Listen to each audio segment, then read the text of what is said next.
Bienvenidos amigos televidentes a Pulso Político, soy Carlos Rabascal y en este domingo 9 de junio vamos a debatir en esta mesa de Pulso Político sobre la reforma a la ley minera, pero más allá del debate, del análisis que se debe hacer sobre la reforma a la ley minera, también tenemos que partir del análisis y de la concientización.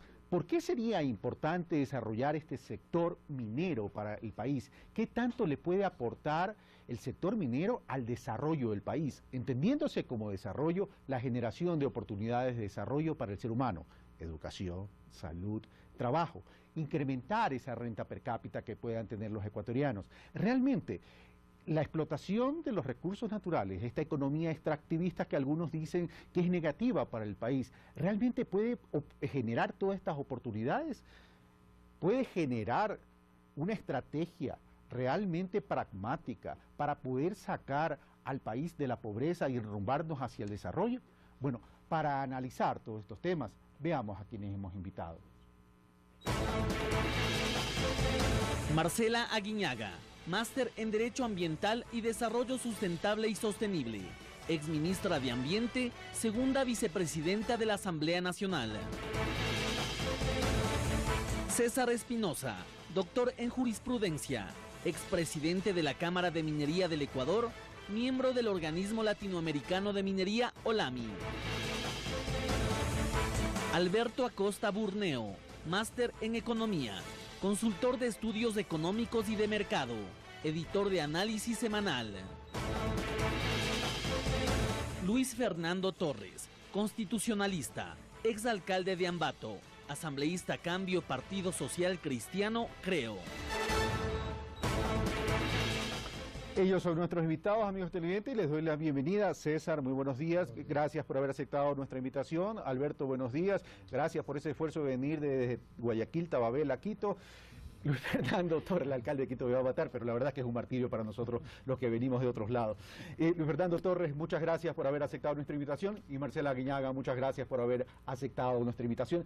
Entramos de inmediato a analizar entonces el sector minero, la necesidad de desarrollarlo, los beneficios o los pros y los contras del sector minero, y luego entramos entonces a la reforma a la ley minera. Veamos lo que nos dijo Santiago González, exministro de Minas de Chile, donde se ha desarrollado el sector minero. Para muchos no son comparables la realidad chilena y la ecuatoriana, por cuanto algunos dicen que el sector minero de Chile se ha desarrollado fundamentalmente en el desierto. Pues veamos lo que nos dice Santiago González, exministro de Minas de Chile.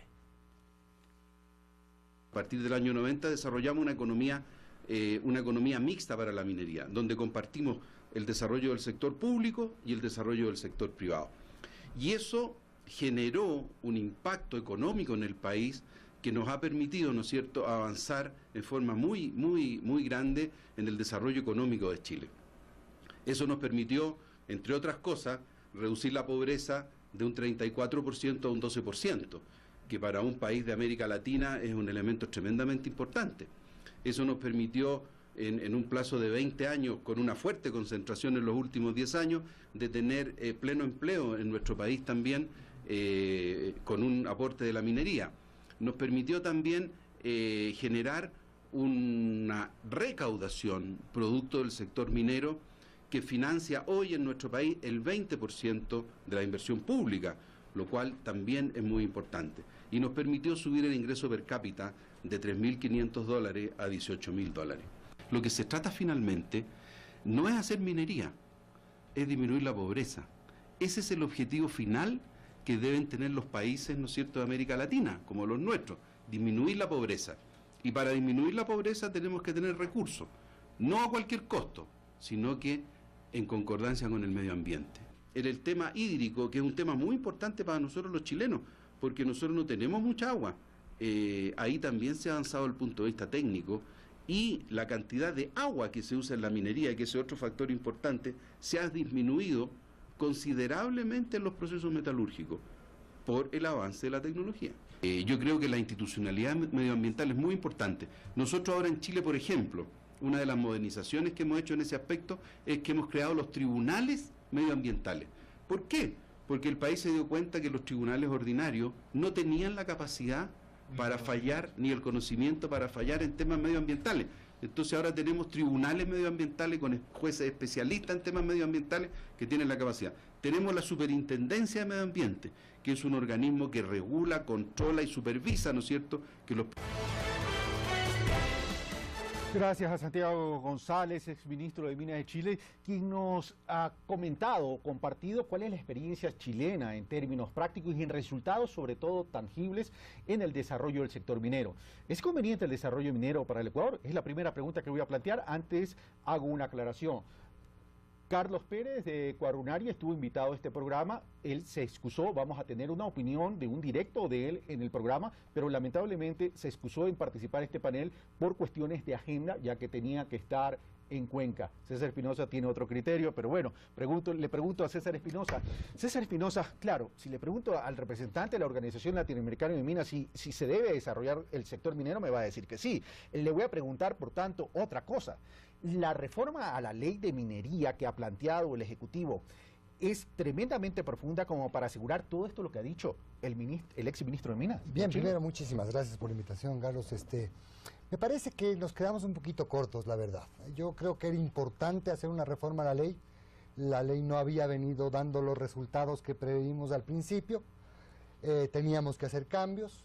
Creo que el gobierno nacional ha hecho un esfuerzo importante en determinar qué cambios habían que hacer y a mi criterio nos quedamos cortos. Quedó mucha tinta en el tintero todavía para el tema de la reforma. Creo que había que fortalecer la seguridad jurídica para la inversión extranjera en minería.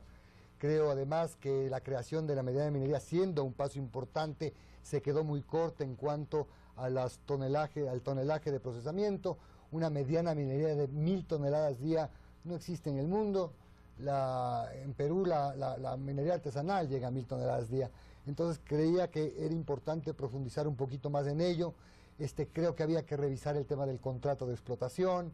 Me parece que no tiene asidero el mantener un contrato luego de que hay una concesión que nos permite realizar todas las fases de la actividad minera. He oído comentarios contra el haber disminuido el número de permisos. No es cierto. Los que estamos viviendo día a día el tema minero, les podemos decir que no es verdad. Ok, nos vamos a quedar ahí, César, para que no vote toda la carta en la primera intervención, porque esto dura 1 hora. Marcela Vinaga, César Espinosa, representante minero, dice, sí, agradecemos la reforma, pero se quedaron cortos. Bueno, primero yo quiero decir y mencionar que me sumo a las palabras que ha dicho Santiago, el exministro... Santiago González. Santiago González, el exministro de Minas, que tuve el honor de conocer... y decir que justamente el tema minero debe servir para reducir eso, para reducir la pobreza, para combatir las principales fuentes de contaminación que tiene nuestro país, como entre esas son la falta de alcantarillado, agua potable, el manejo de la basura, y también para combatir esos grandes problemas que tienen los sectores en territorios, que es decir, no tienen alternativas productivas. Por lo tanto, yo sí creo, mencionarle, Carlos, quizás la ley minera le faltó también el hecho de madurar como tal. Para ponerle un ejemplo, cuando se emitió la ley minera, el Ministerio del Ambiente del Ecuador no tenía competencias en actividad minera en temática ambiental, la tenía el propio Ministerio Sectorial. Lo que quiero decir es que el proceso ha sido un proceso de aprendizaje complejo para el Ecuador, para todos, para inversionistas, para el Estado, para las propias autoridades. Pero en todo caso sí le apuesto a que esta reforma minera lo que consiga es eso, ¿no? La eficiencia en los procesos administrativos, el beneficio de la sociedad en los territorios y por último que haya una recaudación justa por parte del Estado. Eso es lo que yo creo que aspiramos con la reforma. Ok, vamos a donde Luis Fernando Torres, que es el otro asambleísta de la oposición. Luis Fernando Torres, ¿el desarrollo del sector minero es conveniente para el Ecuador? Punto 1 y punto 2. ¿La reforma como está planteada satisface al movimiento Creo Madera de Guerrero? Cambio. Bueno, Cambio. El movimiento suyo de Ambato. Así es. La reforma no debió haber llegado con el carácter económico y urgente. Si uno analiza la exposición de motivos, no va a encontrar ninguna justificación para que se haya enviado con ese carácter por parte del presidente de la República. Yo tengo varios reparos a la ley. Inclusive me pregunto yo, ¿esta reforma legal va a servir para atraer nueva inversión o se limita a resolver los problemas que ya existen, especialmente en el ámbito de la gran minería?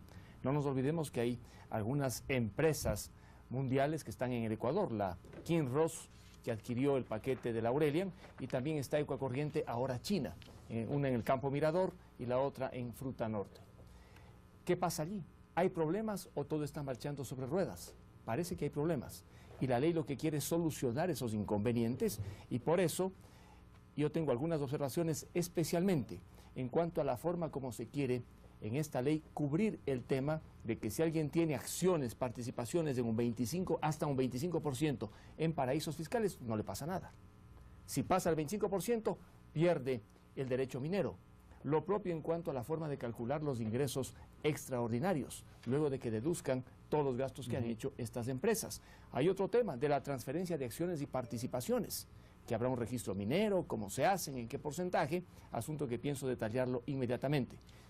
Ok, vamos a tener tiempo para hablar sobre las observaciones a la reforma a la ley minera para que también se pueda contestar. Marcela Guinaga, ¿algún comentario a lo dicho por Luis Fernando Torres o paso a donde Alberto Acosta? Bueno, yo creo decirle a Luis Fernando que si no hay urgencia para atender los temas de eliminar y combatir la pobreza en nuestro país, ¿qué urgencia tenemos? Es la pregunta que me hago.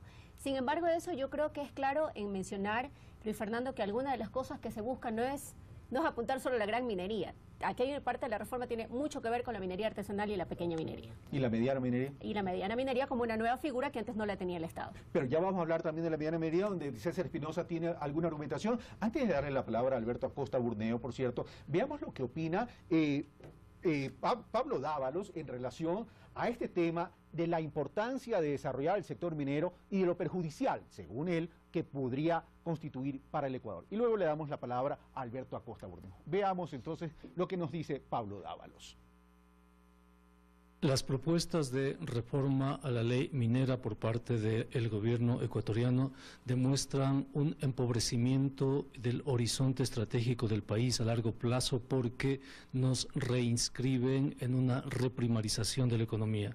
Es decir, en vez de ser una economía que genere valor agregado y que incorpore varios sectores estratégicos como por ejemplo universidades e investigación para el desarrollo, lo que hace la minería es volvernos nuevamente dependientes de las rentas en un contexto en el cual la minería genera altísimos costos ambientales, un pasivo ambiental muy fuerte, ¿no?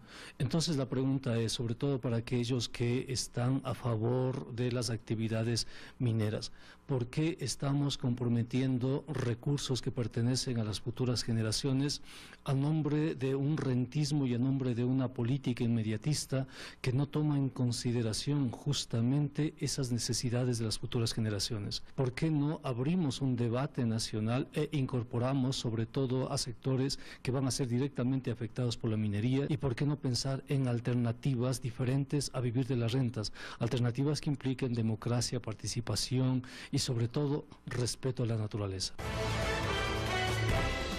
Gracias a Pablo Dávalos. Alberto Acosta, ¿qué opinión te merece lo dicho por Pablo Dávalos? ¿Por qué comprometer los recursos de generaciones futuras? Dice Pablo Dávalos. Bueno, definitivamente yo creo que la minería es una oportunidad para el país porque va a ser una fuente de ingresos para poder financiar una transformación. El país requiere una transformación, necesita trabajar para solucionar la pobreza y esta es una opción que tiene en este momento. Tenemos que mirar, yo creo que hacia los casos de éxito en la minería y ver que hay casos en el mundo en los que han utilizado los recursos primarios de extracción de recursos naturales no renovables para poder desarrollar sectores productivos. Menciono algunos casos, veamos el caso de Suecia, que es un exportador de hierro, cobre, madera, todos productos primarios, y sin embargo logró a través de estos recursos un alto nivel de escolarización, logró una industrialización y un desarrollo de una industria manufacturera. Otro caso similar, pues Noruega tiene petróleo, también un producto primario, igual que nosotros, y ha desarrollado una industria de servicios y de manufacturas. Finlandia, Canadá, Australia, son todos países que han desarrollado, en base a los productos primarios, han hecho y han desarrollado industrias y servicios. Claro, hay que reconocer que no es la extracción de los recursos naturales lo que nos va a dar elevados niveles de desarrollo humano. No está por ahí. Es solamente un mecanismo para alcanzar el elevado nivel de desarrollo humano a través de la transformación de estos recursos naturales. Entonces yo creo que ahora la minería nos da esa oportunidad de contar con recursos adicionales. Ya tenemos en este momento el petróleo que está llegando a unos límites, ya no puede crecer de una manera importante. La minería va a entrar a dar recursos al Estado de una manera importante. Y eso es una opción para que el país pueda transformar su aparato productivo, pueda desarrollar a través de la inversión en conocimiento, en tecnología, priorizar estas inversiones y poder construir una plataforma productiva distinta, una plataforma que agregue valor. Ahora, te interrumpo, Alberto Acosta Burneo. Santiago González no lo dijo en este directo, pero lo dijo en la entrevista que le hice el día jueves en la mañana en mi programa Primera Hora de CN Plus. Me dijo, la meta de Chile es llegar al 2020 como un país desarrollado. Hubiera podido llegar, evidentemente, Chile al 2020, podría llegar al 2020 como país desarrollado sin la minería. No, yo creo que la minería evidentemente no es lo único, ¿no? Es que ese es el tema, la minería no puede ser lo único, es simplemente un recurso importante para poder desarrollar fuentes de ingresos que sobrevivan a la minería. Recordemos que la minería es temporal. No es algo indefinido, es un recurso que se nos va a acabar. Es finito, digamos, tal vez 25 años, y después de esos 25 años se acabarán esos ingresos y el país tiene que, con estos recursos que extrae ahora de la minería, generar estas fuentes de ingreso futuro. Entonces, la clave es cómo utilizar esos recursos en una gran inversión pública que vaya generando estas oportunidades de desarrollo que hemos mencionado. Exactamente, y la inversión es no solamente en temas básicos de infraestructura. Yo creo que el país ha hecho y el gobierno ha hecho en estos años mucha inversión en infraestructura. Yo creo que hay que dar ese salto al tema del conocimiento y enfocarnos, es decir, la minería se va a destinar, y tengo algunas propuestas, por ejemplo, a incrementar el esquema de becas para profesionales de PhDs y posgrado. Pero que incluyan a las personas de 52 años, por cierto, señores asambleístas, ¿no? Entonces Sí, no sea discriminatorio. Entonces, esto de aquí, por ejemplo, es generar conocimiento, generar que haya mayor capacidad local para generar esta masa crítica de gente que va a poder desarrollar a los sectores de la economía en otros temas, no necesariamente el minero. Se puede desarrollar también industrias conexas a la minería, de servicios de minería, y lo han hecho algunos países, Australia, Canadá, en servicios de tecnología y minería. Pero tenemos que pensar que como refinadores de minerales no vamos a tener un futuro, porque la minería para nosotros es un tema temporal, y que más bien lo que tenemos que buscar son las otras opciones de desarrollo. Y además que el sector minero no es un generador intensivo en mano de obra, sino el tema pasa por la generación de recursos y la inversión de esos recursos. Ahora sí, entramos directamente a la reforma de la ley minera, sin prejuicio que después vamos a hablar del tema ambiental. César Espinosa, ahora sí, puede botar el naipe en la mesa. Una de las preocupaciones que César Espinosa me había planteado fuera de cámara era ¿por qué ponerle techo o por qué ponerle una camisa de fuerza a la mediana minería? Bien, muchísimas gracias. Primero quisiera yo topar un tema que me parece fundamental. Acabo de escuchar a Luis Fernando ratificando el tema de por qué la emergencia económica. En un país donde, sin temor a equivocarme mucho, me puedo equivocar un poquito, pero yo creo que estamos perdiendo alrededor de 30 millones de dólares semanales. Se eluye en la producción de oro ilegal e informal en este país. Si perder ese valor no es de emergencia económica, ¿qué es de emergencia económica? Yo en eso sí... Ahora, una precisión ahí, para que las cifras no queden en el aire. ¿En qué nos sustentamos para decir 30 millones de dólares semanales? Nos sustentamos en el hecho de que en el país se pierden, se esfuman aproximadamente 60 kilos de oro semanales. Se pierden, no se sabe dónde están. ¿Y por qué no saben dónde están? Porque no hay un mecanismo legal que permita ponerles... Pero eso es una presunción, porque si yo supiera que esa es la cantidad de kilos, ya no estarían perdidos. Vea, ¿por qué sabemos que es la cantidad de kilos? Porque sabemos cuánto... Yo soy un hombre que me conozco este país a pie. Ya. O sea, me conozco de dónde hablo. Y he estado hace poco tiempo en minas ilegales y yo sé cuál es la ley de mineral que están explotando, 30, 40 gramos por tonelada. Sé cuántas toneladas procesan, es cuestión de calcular. Hace poco estuve de viaje en Colombia y conocí una refinería cerca de Medellín que asegura procesar el 80% de oro ecuatoriano.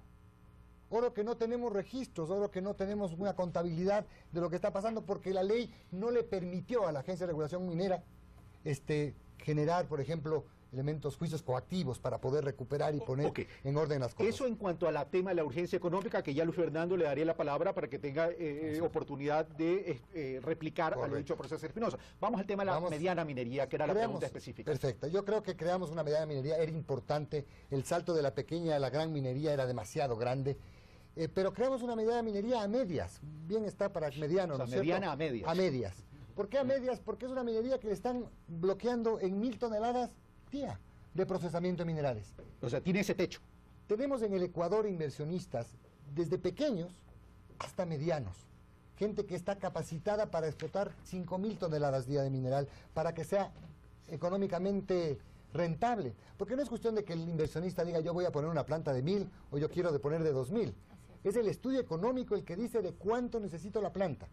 Lamentablemente, al quedarme tan corto en las 1000 toneladas, los inversionistas locales no alcanzan ¿no es cierto? No tienen capacidad para poder mantenerse en esas 1000 toneladas día, teniendo que recurrir a una gran minería que todavía está muy lejos para ellos, digamos. Nosotros tenemos una brecha muy grande. Entonces, ahí tenemos dos cosas. La una para Luis Fernando Torres y la otra para Marcela Aguinaga. Luis Fernando Torres en términos de la argumentación de César Espinosa y también de Marcela Aguinaga en términos de la urgencia económica. Y lo otro para Marcela Aguinaga en su momento, el tema de la mediana minería. Primero Luis Fernando Torres y luego Marcela Aguinaga. Bueno, sobre la urgencia, lo que yo dije es que en el proyecto de ley que el Congreso está debatiendo no existe la fundamentación que explique que es urgente. Hubiese sido interesante que nos llegue una exposición de motivos con la suficiencia del caso para decir, es urgente. Sabemos y presumimos que todo es urgente en este país, más aún cuando se espera desarrollar una actividad como la minera, con la que yo estoy de acuerdo para que el país tenga más recursos. Yo lo que reclamo es la fundamentación. Si uno lee todos los considerandos, no encontrará ninguno que diga que este proyecto es urgente en materia económica. Sí es, pero no es urgente. Pero pasemos ese capítulo y vamos al otro capítulo. Yo voy a hablar de la gran minería en el país. Ya está Kinross, está Ecuacorriente. Kinross adquirió las participaciones de Aurelian. Estas grandes empresas, una de ellas China, son empresas santas, es decir, no podemos esperar de ellas ningún pecado. Vienen con la inversión al país. No, son empresas que tienen sus intereses, que están en el juego geopolítico mundial y los países tienen que ser sumamente cuidadosos. En los últimos años, ¿qué ha pasado en el país? Mandato minero, ley de minería, reforma a la ley de minería y otra reforma a la ley de minería.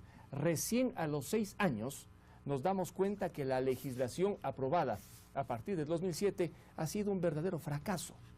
Y ahora se presenta esta propuesta de reforma que tiene algunos aspectos interesantes y otros muy cuestionables. Por ejemplo, uno de ellos, se exonera en esta propuesta de todo tipo de subasta, remate, a las empresas estatales extranjeras. ¿Qué nos garantiza? Que una empresa estatal extranjera que va a recibir directamente la concesión, el día de mañana no vende sus participaciones a un conglomerado privado chino o de cualquier otro país. Como pasó con Bachalnón en Guayaquil, que se contrató a un consorcio extranjero y terminó cediendo las acciones a un local. Hay que poner entonces salvaguardias, candados a esto. Entonces estamos de acuerdo que hay que corregir ese tipo de cosas que ya en el pasado se han dado. Marcela Aguinaga, su intervención. Bueno, básicamente primero creo que decirle a Luis Fernando que no nos quedemos en las formas, vamos más allá en la profundidad del tema y de los hechos. En el caso de la pequeña minería y de la mediana minería, que ahora es una posibilidad que se crea en esta reforma, que no existía antes, lo dijo César con mucha claridad, antes tenías que saltar de la pequeña a la grande sin ninguna facilidad ni intermediación del Estado en temas de líneas de crédito, tecnología y en otras cosas. Por lo tanto, el pequeño minero estaba, por decirlo así, estaba sentenciado a seguir siendo pequeño minero. Ahora lo que se propone, y aquí a César, el espíritu de lo que busca esta reforma es que efectivamente el que crezca es el pequeño minero. El pequeño minero atendiendo a las consideraciones ahora en la determinación de los volúmenes de aprovechamiento que están de conformidad con la ley y que se pretende, y de los estudios que ha hecho el Ministerio Sectorial, indican que esos serían los volúmenes que podrían alcanzar, no solamente en el ámbito de inversión, sino también de reserva, César, que tenemos que tener claridad en eso. O sea, yo puedo querer sacar X número, pero también tiene que ver de la mano con, digamos, el potencial geológico que tiene el Ecuador. Por un lado, yo creo que ese es el espíritu. No se pretende en ningún caso, como se ha dicho lamentablemente, algunos pseudos ambientalistas, porque para ser ambientalista hay que realmente saber los problemas que pasan en el Ecuador, decirle que se pretende decir que esta es una reforma que va a favorecer a las transnacionales porque ellos podrían cambiar la figura de ser grandes a volverse pequeños. Eso no existe en la reforma y lo digo con mucha claridad. Ok, quedémonos ahí. César, ¿necesitas replicar lo dicho por Marcela Aguinaga o quedas satisfecho? No, estoy de acuerdo con ella. O sea, ¿sí estás de acuerdo o no, coma, estoy de acuerdo? No, coma, estoy de acuerdo. Ya, okay. No, la verdad es que nos quedamos un poco cortos con la mediana minería. Necesitamos que los pequeños mineros sean solo chiquitos, pero eficientes, pero ambientalmente sustentables, que sean tecnológicamente de avanzada. Por eso es que yo pido que por favor quiten ese artículo de la ley de minería que dice que los pequeños mineros no pueden asociarse con empresas extranjeras. Porque de ahí viene la tecnología, de ahí vienen las mejoras para el país. Ok, vamos con la segunda parte de lo planteado por Luis Fernando Torres, que es una inquietud legítima. La una, la exoneración de subastas a las empresas estatales extranjeras, punto 1, y punto 2, el tema de del endoso de las acciones. Bueno, en primer lugar yo quiero decir que en el tema de la excepción, porque lo que se está haciendo es haciendo una excepción a la norma general, en el ámbito que no habría subasta, sino que el Estado, que es el dueño de los recursos naturales, pueda celebrar en forma directa, contratación directa con algún socio estratégico de alguna empresa pública extranjera. Un ejemplo, el Ecuador ya lo hizo en un momento determinado con aquellos países que tienen el know-how, como dicen los gringos, el saber hacer, la tecnología, la experiencia, como por ejemplo, como lo ha hecho con Codelco. Pero ya es un tema de no impedir al Estado esta asociatividad estratégica con las mejores capacidades y las mejores tecnologías en el mundo.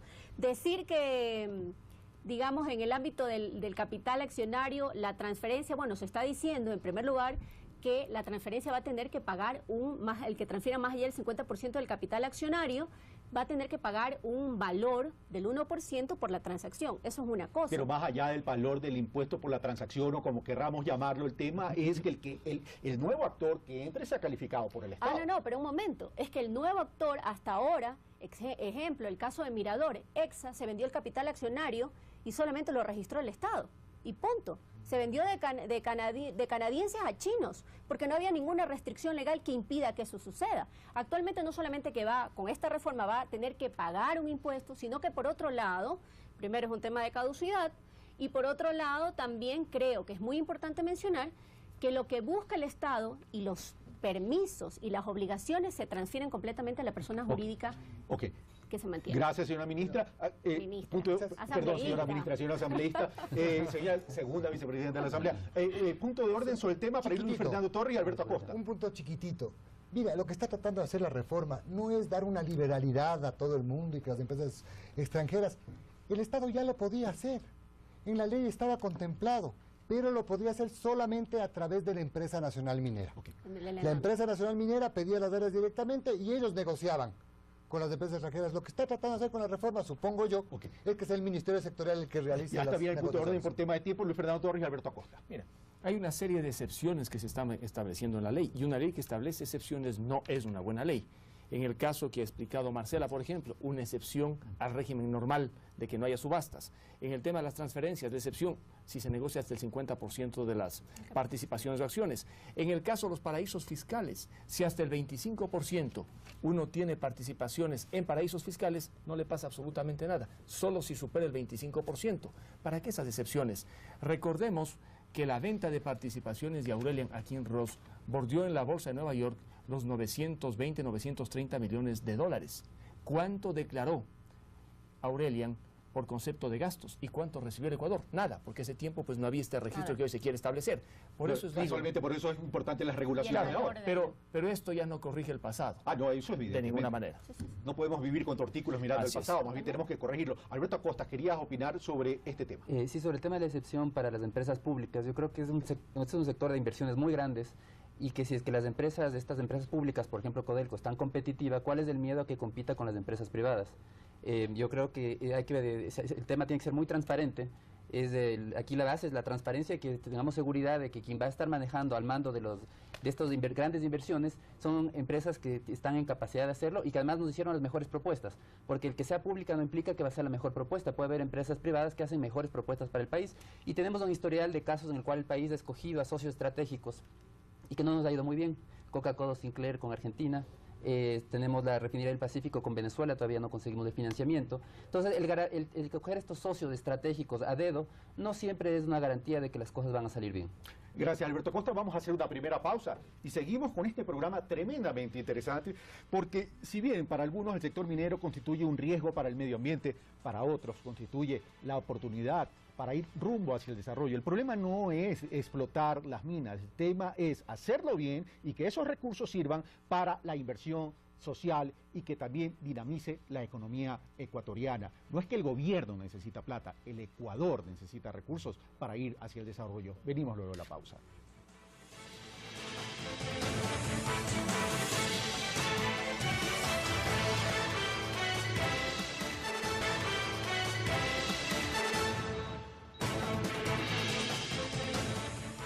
Estamos de vuelta, amigos televidentes. En este pulso político de este domingo estamos tratando la importancia del sector minero como aporte al desarrollo del país y el análisis de la reforma a la ley de minería. Comienzo por César Espinosa, ya que los últimos intervinientes en el primer bloque fueron tus contertulios de la derecha, no por su ubicación ideológica, creo. Pero no, pero es que estoy así. Era para ver si estaban atentos. Pero vamos, César. A ver, ¿qué tan factible es desarrollar una mega minería en el Ecuador?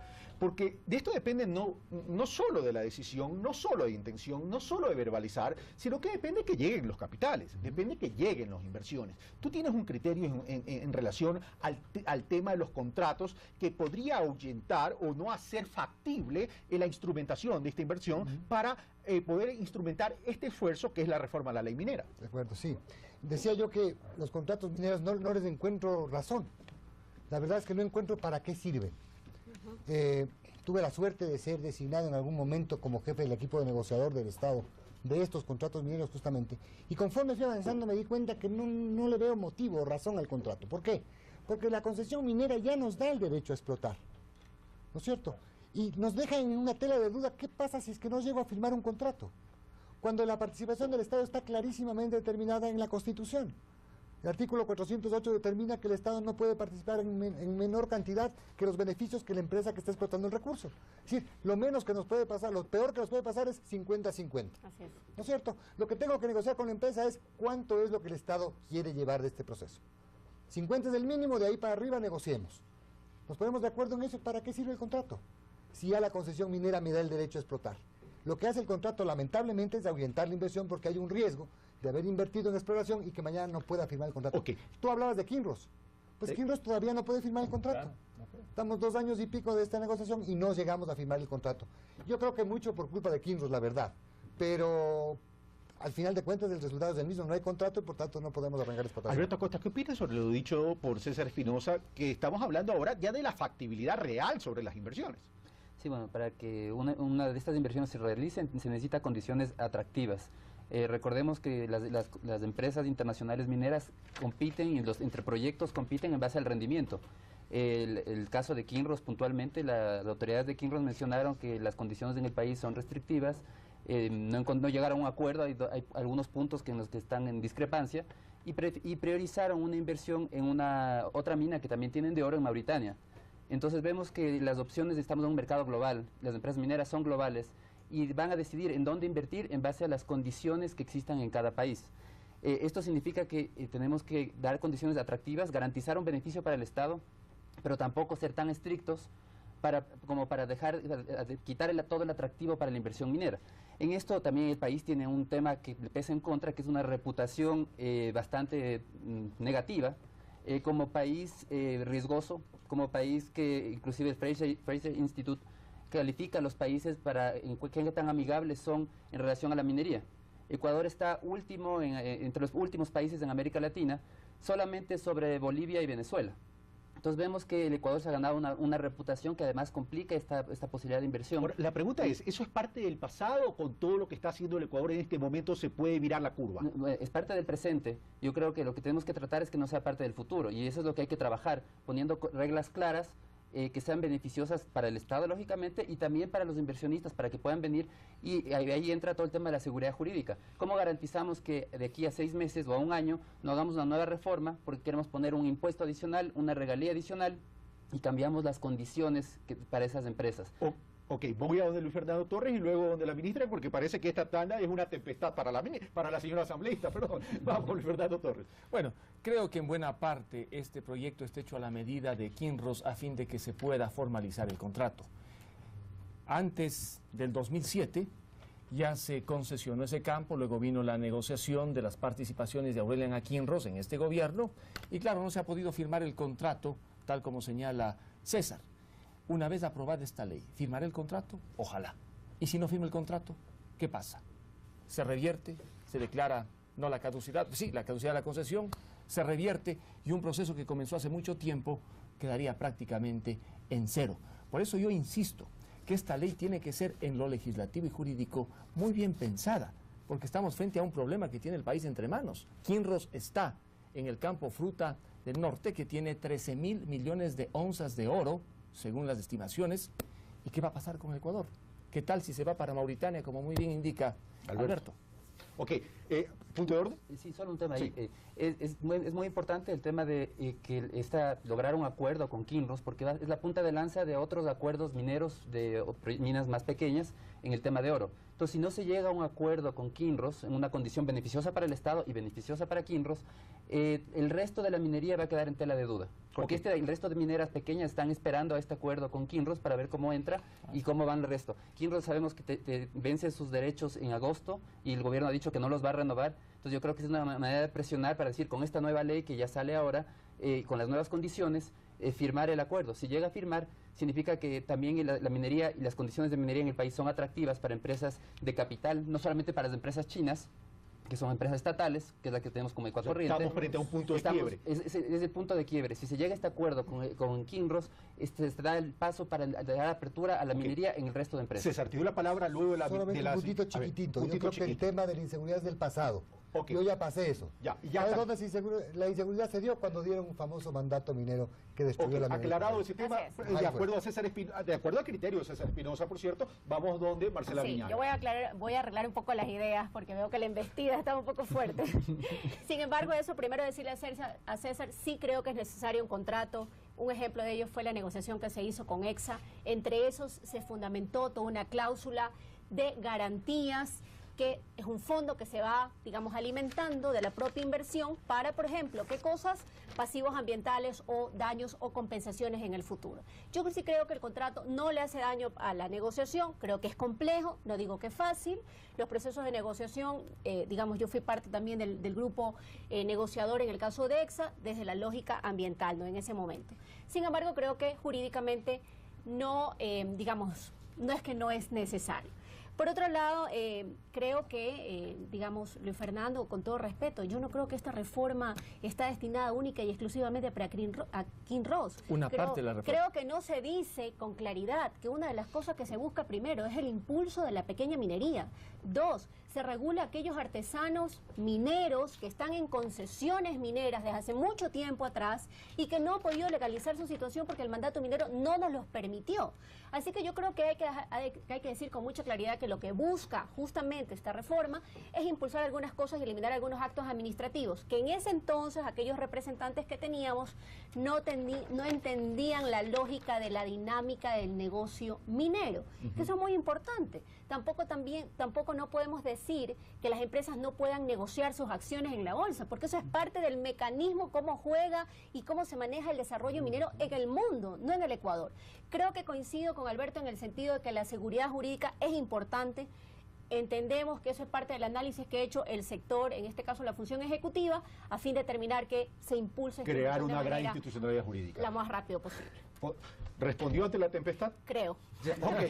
Creo, bueno, no sé si están satisfechos. Gustavo, vamos a poner el directo de Ramiro Aguilar para salir ya de este tema, del debate de la reforma y entrar luego a otros temas. ¿Me escuchas, Gustavo? Ok, vamos entonces con Ramiro Aguilar. No es que promulgada la ley van a venir los inversionistas mineros desesperados de invertir en el Ecuador. Los propios funcionarios del ministerio han dicho que la exploración minera toma años y que una vez que tengamos las exploraciones terminadas, vendrán las explotaciones. Y otra cosa que es interesante, la ley es buena, es la regularización de la pequeña minería y de la minería artesanal. De tal forma que creo que este gran combate conceptual ideológico en este momento no es en torno a si la reforma es buena o es mala. La reforma es buena, es en torno a si se debe o no se debe crear un paréntesis y dentro de ese paréntesis de entregar a dedo las concesiones mineras del Estado. Voy de nuevo de Marcela Guiñaga para luego ir donde los otros contertulios. Entregar a dedo las concesiones mineras. Inquietud de Ramiro Aguilar. Bueno, en ningún caso. Eso no es lo que busca. Específicamente el artículo que vuelvo a insistir genera esta excepción en la subasta. Es a la decisión del Estado como como propietario, como dueño de todos los recursos naturales, en un momento determinado a celebrar contratos en forma directa con empresas públicas, determinar lo conveniente en temas de socios estratégicos para la explotación de esas minerías. Yo creo que, y vale mencionar lo que Ramiro Aguilar votó en forma unánime por el primer informe para debate, él reconoce que la ley es bastante favorable y por lo tanto, insisto, esta no es una ley que busca favorecer los intereses de los transnacionales, todo lo contrario, los señores de Kinross deciden irse del Ecuador, ellos podrán vender sus acciones, pagarán, cuando esta ley sea aprobada, pagarán el 1% del valor de la transacción, ahora sí, ya no como pasaba anteriormente, y lo que va a suceder es que se va a transferir ese título o concesión minera a quien corresponda. Luis Fernando Torres, al respecto del comentario de Ramiro Aguilar y de la señora asambleísta. Bueno, es que la reforma dice que la excepción corre para empresas estatales extranjeras o sus subsidiarias, compañías de economía mixta o consorcios en las que éstas tengan participación mayoritaria. Esa es la preocupación. Si quieren que intervengan empresas estatales, que sean solamente las estatales. Lo ideal sería en un entorno de competencia, como dijo Alberto. Esta es una norma peligrosísima, tal como está concebida en la ley, porque consagra privilegios para las empresas estatales y todas sus empresas allegadas. Ok, me voy de César Espinosa y luego de Alberto Acosta, Urneo. Mira, sí, yo creo que es un tema importante, pero yo no creo que es el fondo del tema, ¿no? Es la posibilidad de que el Estado decida qué hacer con sus recursos me parece absolutamente válida. Lo que, repito, no entiendo para qué sirve. ¿Por qué reforma si la ENAMI, la Empresa Nacional Minera, tenía esa función y esa facultad? La ENAMI es la única empresa minera en este país que ha podido pedir concesiones y se le han otorgado concesiones mineras. La única. Nadie más. A la única, cabe indicar. La única. Ninguna otra empresa ha podido pedir una concesión minera durante los últimos 6 años. Estamos en cero, como tú bien dices. Por tanto, no entiendo para qué hacemos esto si la empresa nacional minera puede llegar a las compañías extranjeras. Gracias, César Espinosa. Alberto Acosta, gracias, César Espinosa. Vamos a donde Alberto Acosta Urneo y luego de Marcela Guiñaga para que pueda responder estas dos inquietudes planteadas por ustedes.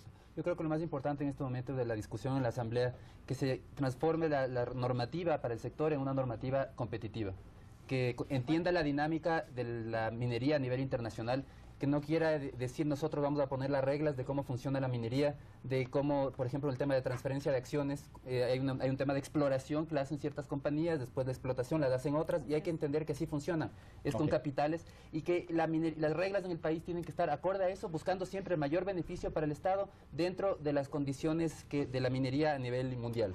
Ok, vamos entonces para ir terminando estos temas. Ingresos extraordinarios, señora asambleísta, siempre tengo la punta de la lengua ministra, señora asambleísta. ¿Será que está actuando en la Asamblea como ministra y no como asambleísta? No, en lo absoluto. Bueno, vamos a la siguiente inquietud. Ingresos extraordinarios. Aquí el movimiento, creo, y básicamente Mae Montaño ha sido crítica en este sentido, no tanto al tema del ingreso extraordinario per se. No la reforma tributaria como tal. Sí, correcto. Pero vamos a lo siguiente. ¿Por qué la parte de ese ingreso extraordinario? A ver, le voy a poner el siguiente ejemplo. Claro. Se dice, el ingreso extraordinario lo va a tener que pagar el impuesto sobre el ingreso una vez que se recupere la inversión. Pero aquí yo quiero plantear lo siguiente. A ver, si yo fuera un inversionista en una mina, yo hago mi proyección en N tiempo, sobre un precio base. Calculo que sobre ese precio base voy a recuperar mi inversión. Por tanto, esa planificación financiera, ese modelo de gestión, ese business plan, si se quiere, o plan financiero, ya estaría determinado. ¿Por qué tengo que esperar a que la empresa recupere la inversión sobre el exceso del precio base si ellos ya tienen planificada su recuperación de inversión con ese precio? Pregunto. Bueno, básicamente la reforma está apuntada a que ese impuesto, ese único impuesto, porque los demás impuestos no han sido, digamos, disminuidos bajo ningún concepto.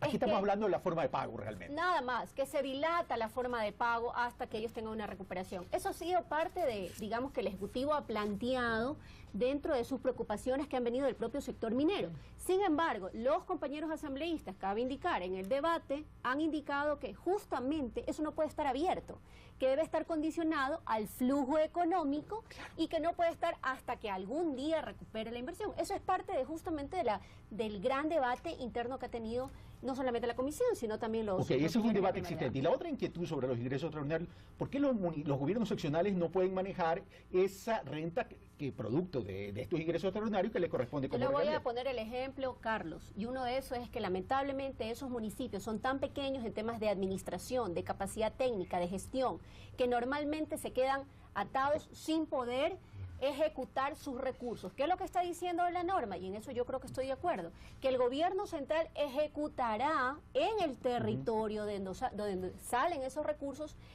hará la inversión respecto de los ingresos que tengan por la extracción de esos minerales. Gracias, señor asambleísta. Luis Fernando Torres, al respecto. Sí, ese es un tema de debate, pero que básicamente preocupa a la minería grande. Yo estoy de acuerdo con algunos aspectos de la ley en cuanto a la minería pequeña. Por ejemplo, me agrada mucho esta norma por la cual el oro obligatoriamente va a tener que ser vendido al Banco Central. Y está bien, porque hay información, como decía César, que gran parte del oro se va por la desaparece, Luis. Por ejemplo, eso está bien. El apoyo al pequeño minero artesanal, de acuerdo. La prohibición del uso del mercurio, aunque sea a nivel declarativo, está bien, aunque no prohíben el uso del cianuro, que también utilizan pues las grandes empresas para la explotación del oro. Lo que sí me llama la atención es que los procesos de refinación, una vez que se extraigan estos recursos no renovables, no se van a hacer en el país. Se conoce que se harán en Chile o en Canadá, de tal manera que extraen y salen fuera del país para que se hagan allá, en Chile o en Canadá. Ok.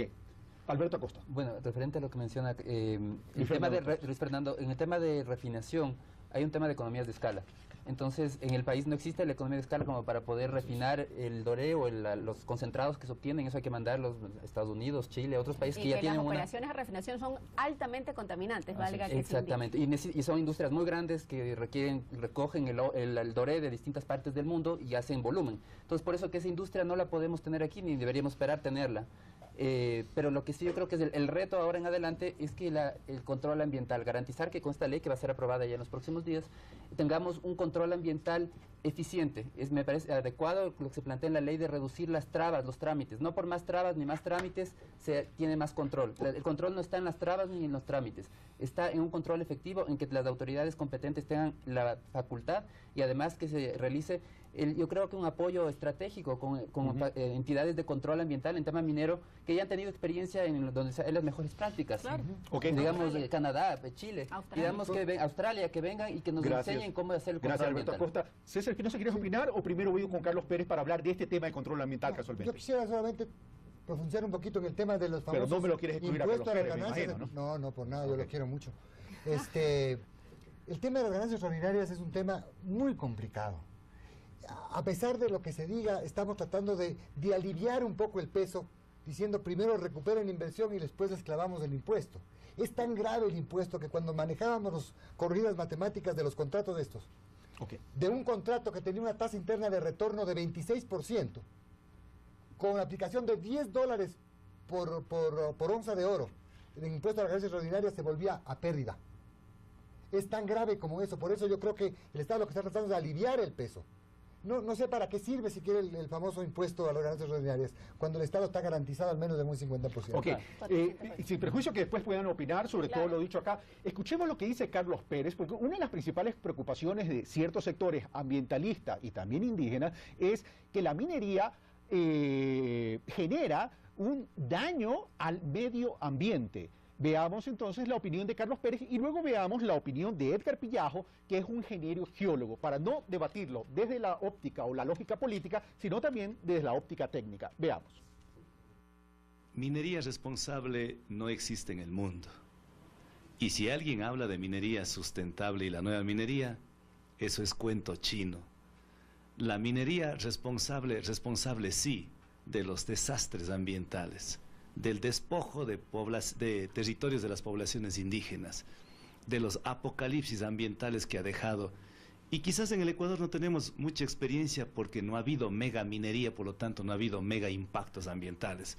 Pero es cuestión de ver lo que sucedería en el Ecuador, solamente trayendo los ejemplos del Perú, de Argentina, de Centroamérica, de Canadá, de Estados Unidos. En Estados Unidos, que se aplica tecnología de punta, Michigan, los estados de Minnesota, de Utah, de California, ¿en qué situación quedaron?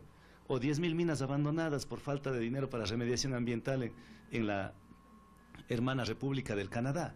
Nosotros siempre hacemos protestas, pero con propuestas. Y la resistencia lo hacemos con propuestas. ¿Qué les parece la propuesta que estamos haciendo desde el movimiento indígena, desde la Ecua Runari? Que en vez de optar por la minería, optemos por el turismo y fundamentalmente nacionalicemos la telefonía celular. Ahí vamos a recuperar $5.000 millones anuales y con eso cero impactos ambientales y no vamos a tener que destruir las fuentes de agua, los páramos, ni despojar a comunidades. En realidad no se puede desconocer de que la minería antigua, desde hace 15, 20 años atrás, en realidad ha estado mal hecha. No podemos esconder los impactos que ha habido y los desastres que se han producido a nivel mundial en diferentes partes. Pero también, desde hace 20 años para acá, no solo en la minería, sino en todas las industrias, la responsabilidad social de las empresas se ha incrementado. Y tengo muchos ejemplos, por ejemplo, en este libro que la minería del servicio de los ecuatorianos, en donde hay como más de 20 ejemplos que he conseguido sobre una minería responsable, un total manejo del cianuro, manejo del mercurio, manejo de relaves, de escombreras, o sea, no hay ningún problema. La tecnología actual permite hacer una minería de bajo impacto ambiental. Ahora que, por supuesto, esta minería tiene que ser controlada, no solo por el gobierno o los ministerios que están a cargo, sino también por la comunidad. Existe el Código de Veedurías Ciudadanas, donde la comunidad debe organizarse para verificar que se cumpla el pago de impuestos, el cumplimiento del medio ambiente, como prometen las empresas. Gracias a Carlos Pérez, representante de la Corunari, que a propósito estuvo invitado a esta mesa de pulso político. Claro, ustedes dirán dónde hubiera entrado, si hubiera venido, era una sala, lo hubiéramos hecho, pero estaba invitado, él prefirió dar el directo porque su agenda lo llevaba a Cuenca. Bueno, tenemos la opinión de Carlos Pérez y también la opinión del geólogo Edgar Pillajo. Ahora, Carlos Pérez dice, no hay minería responsable, ha sido responsable los impactos ambientales por un lado, y por otro lado dice, nosotros no solamente criticamos, sino hacemos propuestas, y la propuesta es nacionalicemos, trabajemos más en el turismo y nacionalicemos la telefonía celular. Alberto Acosta. Bueno, la minería siempre produce impacto igual que cualquier actividad económica. Eso no hay como, es una mentira decir que no va a haber impacto. O sea, impacto hay, en la ganadería hay impacto. La ropa genera impacto. Definitivamente. Veamos cuál es el impacto de la ganadería en la región oriental del país, por ejemplo, o de la agricultura. Toda actividad humana produce impacto. Lo importante es ahora, vía la tecnología, que existe tecnología que permite reducir ese impacto, que sea controlado y evitar que esto afecte de una manera global. Yo creo que por ese lado tiene que ir el reto que tiene el gobierno ahora es demostrar que esa tecnología y obligar a que se aplique esa tecnología y que el impacto va a ser reducido. Ahora, por otro lado, el decir esta actividad pues es excluyente de vámonos al turismo y no minería. Yo creo que el tema de apoyar el turismo debe continuar y son actividades complementarias. Digamos, tenemos que ir desarrollando nuevas actividades en el país y la minería es, como decía a un inicio, la fuente de ingresos para el desarrollo de estos otros sectores productivos. No es la alternativa, no vamos a sustituir la minería por otras cosas. No, vamos a utilizar la minería y debemos utilizar la minería para generar estas nuevas actividades. Ok, voy a donde César Espinosa. A ver, pero existe este temor, sobre todo el tema de las fuentes de agua, ¿no? El exministro de Chile, Santiago González, decía, es que nosotros no solamente hacemos minería en el desierto, lo hacemos en el centro y tenemos ahí un valle y encima está el campo minero y mediante la tecnología, que además Chile tiene escasez de agua, hemos podido minimizar estos impactos, más que impactos, daños ambientales irreversibles. En ese sentido, ¿qué opina César Espinosa para luego ir a Luis Fernando Torres y a Marcela Guiñaga? Efectivamente, en el mundo la tecnología ha avanzado de tal manera de que ya se puede garantizar el manejo del agua racional. Es decir, en Chile, usted bien dice, en el centro de Chile, arriba está la minería y abajo están los plantíos de uvas, de donde se hace el vino chileno. Yo he estado en la mina viendo abajo los plantíos de uvas, es decir, no es problema que puedan trabajar juntos la minería y otras actividades. Me quedan 4 minutos. Voy a Luis Fernando Torres, yo no he estado ahí, pero me he tomado el vino, por cierto. Pero no te ha pasado nada. No me ha pasado nada, todavía estoy aquí. El cianuro, Luis Fernando, es un tema que se maneja permanentemente en minería y que bien manejado es absolutamente y no contamina. Ok, vamos a ese tema porque no solamente es el uso de estos minerales, sino también las explosiones de gases naturales como azufre y nitrógeno. Luis Fernando Torres.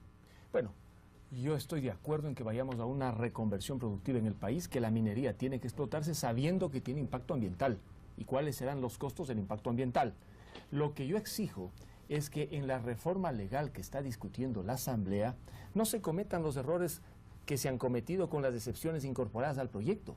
Se equivocaron con el mandato minero, se equivocaron con el contenido general de la ley minera, con una reforma que vino después y ahora ojalá algunas, no todas, las disposiciones del proyecto no sean una nueva equivocación para el día de mañana estar corrigiéndolas.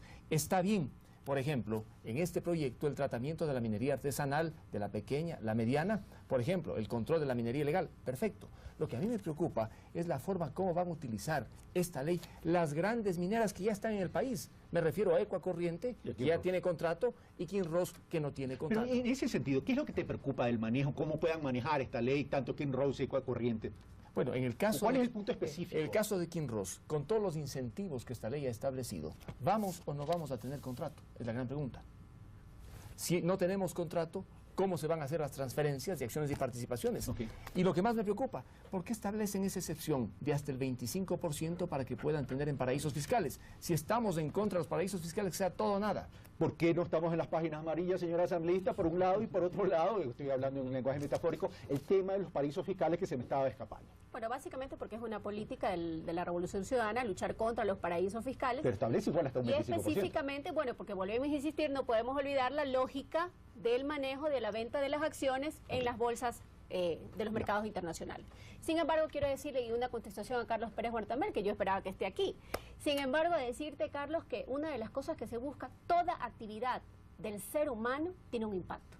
Habría que preguntarle al señor Carlos Pérez Huertamel si no usa vehículo, si no tiene reloj, si su casa es de qué es, porque la caliza viene de la actividad minera. Yo creo que hay que despojarnos de esos mitos que tratamos de poner, si era minería o no la minería. Coincido aquí con algunos de los panelistas, la minería tiene que ser para el desarrollo social y económico de nuestro país. Luchar contra los principales factores de contaminación, Carlos, que es la expansión de la frontera agrícola en la zona de Sucumbíos, porque nuestras comunidades todavía viven de la madera.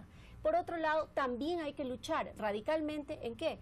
En que las fuentes de agua en las zonas de Sarumi, Portobelo, Nambija están contaminadas por mercurio. Así que estamos luchando contra el uso de esas sustancias. Muchas gracias, señor asambleísta. Muchas gracias, Luis Fernando Torres. Muchas gracias, Alberto Acosta Burneo. Muchas gracias, César Espinosa, Marcela Guiñaga.